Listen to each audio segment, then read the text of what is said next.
बच्चों, आज हम आपको बताएंगे, क्या बताएंगे? अंकित मान। क्या लिखा है बोर्ड पर? अंकित मान। अंकित मान, अंकित मान पता है क्या होता है? अंकित मान होता है किसी संख्या में जो अंकों का अपना खुद का मान होता है, वास्तविक मान होता है, वही अंकित मान होता है। किसी संख्या में अंकों का मान होता है, किसी संख्या में जो अंकों का अलग अलग मान होता है उसे हम अंकित मान कहते हैं। जैसे अंक है 1, 2, 3, 4, 5, 6, 7, 8, 9, 9 तक अंक होते हैं। ठीक है, 9 से अंक होते हैं, 0 भी होता है।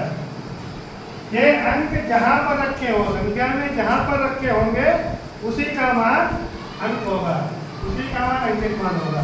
जैसे कि इकाई, दहाई, सैकड़ा, सैकड़ा के बाद 1000। देखो, तो ये मान लीजिएगा 5 है। कितने हैं? 5। 5 को इकाई पर रखेंगे तब भी 5 रहेगा, इसका अंकित मान। और 5 को दहाई पर ले जाएंगे तब भी इसका अंकित मान 5 ही रहेगा।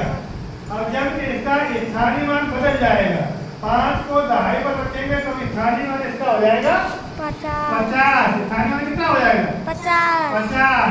अब इसका भी स्थानीय मान हो जाएगा 5। यहाँ 5 को सैकड़े पर जब हम लाएंगे तब 5 का स्थानीय मान हो जाएगा 500। और इन्हीं 5 को हम 1000 पर लाएंगे तब इसका स्थानीय मान हो जाएगा, कितना हो जाएगा? 5000। कितना हो जाएगा? 5000। लेकिन ये हो गया है स्थानीय मान। क्या हो गया? स्थानीय मान। ये स्थानीय मान हो गया है, लेकिन अब हम इनका अंकित मान निकालेंगे। क्या निकालेंगे? अंकित मान। अंकित मान। देखो, अंकित मान वही रहेगा। इन 5 का 5 को 5 इकाई पर है, इनका अंकित मान 5 रहेगा।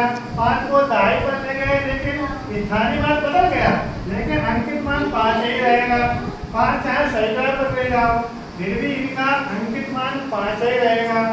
5 को 1000 पर ले गए, स्थानीय मान बदल गया, 5000 हो गया, लेकिन अंकित मान इनका 5 ही रहेगा। इसलिए जो अंक है इनको चाहे इकाई पर रखो, दहाई पर रखो, सैकड़े पर रखो, चाहे 1000 पर रखो, इनका अंकित मान वही रहेगा। जो अंक है वही रहेगा, स्थानीय मान बदल जाएगा।